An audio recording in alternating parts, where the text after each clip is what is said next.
Hi everybody, I'm Sergio with Mobility Direct, and today we have the Merits Health Silverado Extreme, and I'm going to show you how to change the batteries. It should only take a few minutes. You will need a little bit of hand strength to be able to carry this seat off, but we'll go through it and show you how it's done. First, we're going to pick straight up. I like to get one hand under the front of the seat and one hand under the back part, right in the middle. And you want to avoid tilting to the left, right, and just pick straight up. You'll see that male connection that falls into the seat post. If it's tilted in any way as you're raising the seat, it's going to get stuck on the way up. All right. The next step is to locate the little hand port here on this entire shroud cover that has the breaker switch right here on top that you can see is a 100 amp breaker. So it's going to require a little strength. Don't be scared. You're not going to break it. Just pop straight up. Now, you'll notice in the back there's going to be some tabs. As I disconnect, you see them kind of slide out. And those will have to slide back in when you're putting this shroud cover back on. All right. So now we can see the terminals for each battery. It does have two 12-volt batteries. They are big batteries. I believe they are either 75 amp hour or 100 amp hour batteries.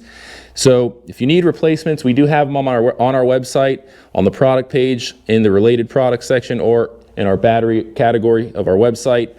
But essentially, once you have these two batteries exposed, all you need to do is take a screwdriver and disconnect the terminals. You'll also need to unstrap the batteries to take out the old batteries, and simply put the new ones back in and just reconnect the battery terminals the same way that you see them now. When you're taking the old batteries out, pay attention to the front two terminals. On the right side, you're going to have the positive terminal connection for the right side battery that's going to feed into the breaker. You don't ever need to disconnect that, but we felt it was important to point out. All right, so once you have your new batteries in, make sure to restrap them in, and you might also want to slide the batteries in closer together so that they're nice and tight and they don't wiggle around. That's essentially what the straps are for, and these straps are just to carry the batteries. They are pretty heavy. So we're not actually going to change the batteries because these are new batteries and they're working fine, but we're just going to go ahead and recover the terminals. Again, all you're going to need is a Phillips head screwdriver or a Phillips head drill bit. I would recommend keeping the drill on the lowest torque setting and working your way up. While we have this open, we do want to point out that this unit does work with an S-drive controller, and you'll notice the clips here. There are a few different clips for the reverse lights, the tail lights rather, the turn signals, and a couple other connections. If you have some sort of problem with your mobility scooter, the first thing you want to do is kind of do a tug test on these wires that feed into the clips.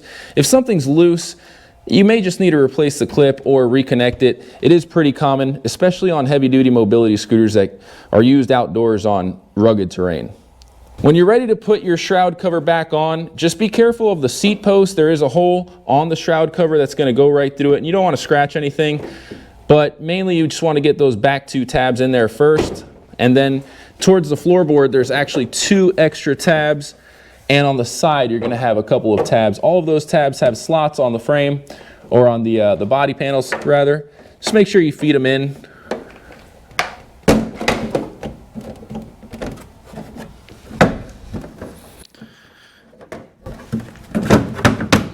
And everything's back together.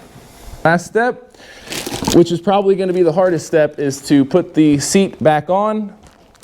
What I like to do is get my finger on the male part and kind of just make sure it's lined up with the seat post. Then level out the seat. And now you will need to engage the rotating lever here in order for it to lock in. If it keeps spinning, it's not locked in. So you want to raise it a little bit and then drop it in.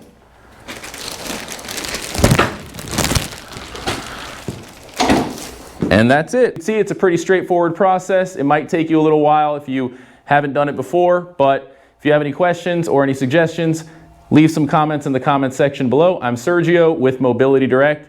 Thank you for watching. Have a great day. Before you go, please don't forget to visit our website, mobilitydirect.com, and click on the green button that says Free Catalog to claim your very own free catalog. Just fill out the short form and it should get to you in about a week or two max. I just want to take this time to personally thank each and every one of you for watching this video. We couldn't do it without our subscribers. So if you like our content, please go to YouTube, search for Mobility Direct, and subscribe to our channel. You can enable notifications. That way you'll get notified whenever we release new videos.